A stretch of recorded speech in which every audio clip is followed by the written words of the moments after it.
ನಮಸ್ತೆ ಎಲ್ರಿಗೂ welcome back to my channel. Uttara Karnataka special ಬಿಸಿ ರೊಟ್ಟಿ ಈ ರೀತಿ ಎಣ್ಣೆಗಾಯಿ ಪಲ್ಯ ಸಖತ್ ಟೇಸ್ಟಿಯಾಗಿರ್ತೈತಿ. ನಾವು ಯಾವ ರೀತಿ ಎಣ್ಣೆಗಾಯಿ ಪಲ್ಯ ಮಾಡ್ತೀವಿ ಅನ್ನೋದನ್ನು ನಾನು ಇವತ್ತು ಶೇರ್ ಮಾಡತ್ತೀನಿ. ಮೊದಲಿಗೆ ಒಂದು 2 ಸ್ಪೂನಷ್ಟು ನಾನು ಇಲ್ಲಿ ಒಂದು ಪ್ಯಾನ್ಗೆ ಎಣ್ಣೆ ಹಾಕ್ಕೊಳತ್ತೀನಿ.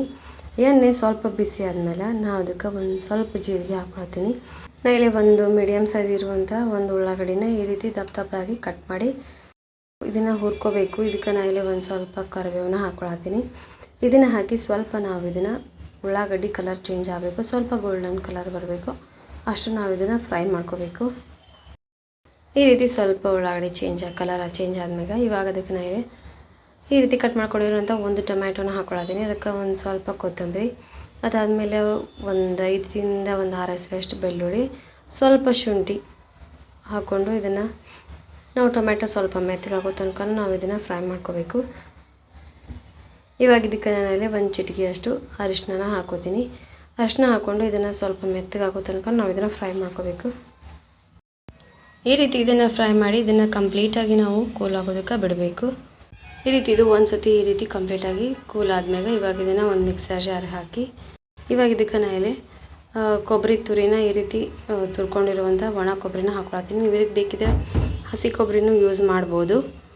ನಾನು ಇಲ್ಲಿ ಒಂದು 2 ಸ್ಪೂನಷ್ಟು ಕೊಬ್ಬರಿ ತುರಿ ಹಾಕ್ಕೊಂಡಿನಿ. ಅದಾದಮೇಲೆ 1 ಸ್ಪೂನಷ್ಟು ಶೇಂಗಾ ಪುಡಿ ಹಾಕ್ಕೊಂಡಿನಿ. ನೀವು ಇದಕ್ಕೆ ಹುರಿಯೋ ಮುಂದೆ ಬೇಕಿದ್ರೆ ಶೇಂಗಾನ ಯೂಸ್ ಮಾಡ್ಬೋದು. ಇದಕ್ಕೆ ಒಂಚೂರು ನಾನು ಇಲ್ಲಿ ಗರಂ ಮಸಾಲ ಹಾಕ್ಕೊಳ್ತೀನಿ. ಅದಾದಮೇಲೆ ರುಚಿಗೆ ಎಷ್ಟು ಬೇಕಷ್ಟು ಉಪ್ಪು, ಇದಕ್ಕೆ ಒಂದು ಸ್ವಲ್ಪ ಬೆಲ್ಲನ ಹಾಕ್ಕೋಬೇಕು. ಒಂದು ಸ್ವಲ್ಪ ನಿಮಗೆ ಖಾರಕ್ಕೆ ಎಷ್ಟು ಬೇಕೋ ಅಷ್ಟು ಕೆಂಪು ಖಾರ ನಾವು ಇದಕ್ಕೆ ಒಂದು 2 ಸ್ಪೂನಷ್ಟು ನಾನು ಇಲ್ಲಿ ನೀರು ಹಾಕ್ಕೊಳ್ತೀನಿ.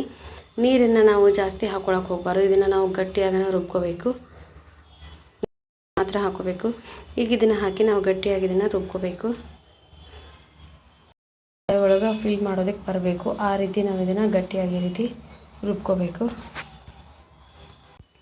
ಈಗ ರುಬ್ಬಿರುವಂಥದ್ದನ್ನು ನಾನು ಇಲ್ಲಿ ಒಂದು ಪ್ಲೇಟ್ ಒಳಗೆ ತೆಗೆದಿಟ್ಕೊಂಡಿನಿ. ಈಗ ರುಬ್ಬಿರೋ ಮಿಕ್ಸರ್ ಜಾರ್ಗೆ ನಾನು ಇಲ್ಲಿ ಒಂದು ಸ್ವಲ್ಪ ನೀರು ಹಾಕಿ ಇದನ್ನು ಸೈಡಿಗೆ ಇಟ್ಕೋತೀನಿ. ಇವಾಗ ಇದನ್ನು ನಾವು ಪಲ್ಯ ಮಾಡೋ ಮುಂದೆ ನೀರು ಹಾಕೋದಕ್ಕೆ ಅಂತೇಳಿ ನಾನು ಸೈಡಿಗೆ ಇಟ್ಕೊಂಡಿನಿ.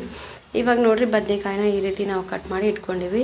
ನಾನು ಇಲ್ಲಿ ಜಾಸ್ತಿ ಬದನೆಕಾಯಿನ ತೊಗೊಂಡಿಲ್ಲ, 1-2 ಈ ರೀತಿ ಕಟ್ ಮಾಡಿ ನೀವು ಇದನ್ನು ಹಂಗನೂ ಕಟ್ ಮಾಡಿನೂ ಹಾಕ್ಬೋದು, ತುಂಬೋದಕ್ಕೆ ಇಷ್ಟ ಇಲ್ಲ ಅನ್ನೋರು.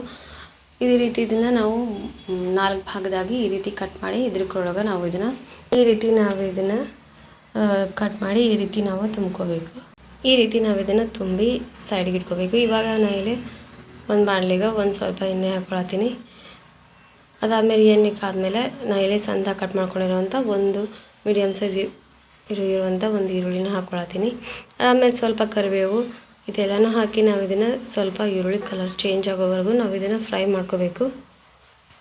ಈ ರೀತಿ ಕಲರ್ ಚೇಂಜ್ ಆದಮೇಲೆ ಇವಾಗ ಅದಕ್ಕೆ ಒಂದು ಚಿಟಿಕೆಯಷ್ಟು ಅರಿಶಿನ, ಒಂದು ಸ್ವಲ್ಪ ನಾನು ಇಲ್ಲಿ ಖಾರ ಹಾಕ್ಕೊಳತ್ತೀನಿ. ಖಾರನ ಆಲ್ರೆಡಿ ಹಾಕಿರ್ತೀವಿ, ಸೊ ನೋಡಿಕೊಂಡು ಹಾಕೋಬೇಕು. ಇವಾಗ ನಾವು ಇಲ್ಲಿ ತುಂಬಿಟ್ಕೊಂಡಿರುವಂಥ ಬದನೆಕಾಯಿ ಆಮೇಲೆ ನಾವು ಮಾಡಿಟ್ಕೊಂಡಿರ್ತೀವಲ್ಲ ಮಸಾಲ ಅದನ್ನು ಹಾಕಿ 2 ನಿಮಿಷ ಎಣ್ಣೆ ಒಳಗೆ ಇದನ್ನು ನಾವು ಫ್ರೈ ಮಾಡ್ಕೋಬೇಕು.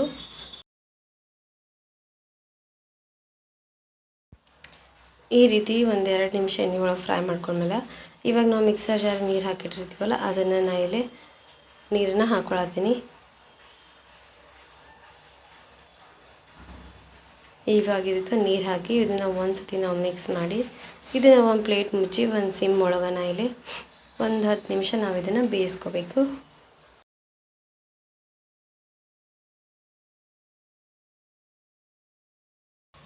ಈ ರೀತಿ ಒಂದು 10 ನಿಮಿಷ ನಾವು ಬೇಯಿಸ್ಕೊಂಡ್ಮೇಲೆ ಬದನೆಕಾಯಿಗೆ ರೆಡಿ ಆಗಿರ್ತೈತಿ. ಮೇಲೆ ಸ್ವಲ್ಪ ಕೊತ್ತಂಬರಿ ಹಾಕಿ ಮಿಕ್ಸ್ ಮಾಡಿದರೆ ಆಯಿತು.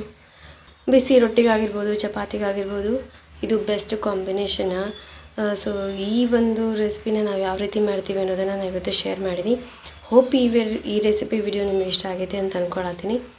ಈ ರೆಸಿಪಿ ವಿಡಿಯೋ ನಿಮಗೆ ಸ್ವಲ್ಪನಾದರೂ ಇಷ್ಟ ಆಗಿತ್ತು ಅಂದರೆ ಒಂದು ಲೈಕ್ ಮಾಡಿರಿ, ಶೇರ್ ಮಾಡಿರಿ, ಹೆಂಗೆ ಅನ್ನಿಸ್ತು ಅಂತ ಪ್ಲೀಸ್ ಕಮೆಂಟ್ ಮಾಡಿರಿ. ನೀವು ಒಂದ್ಸಲ ಈ ರೆಸಿಪಿನ ಟ್ರೈ ಮಾಡಿರಿ. ಯಾರೆಲ್ಲ ಸಬ್ಸ್ಕ್ರೈಬ್ ಮಾಡ್ಕೊಳ್ಳೋದು ನೋಡ್ತಿದ್ದೀರಿ ಅಂದರೆ ಪ್ಲೀಸ್ ಸಬ್ಸ್ಕ್ರೈಬ್ ಮಾಡ್ಕೊರಿ. Thanks for watching and keep watching.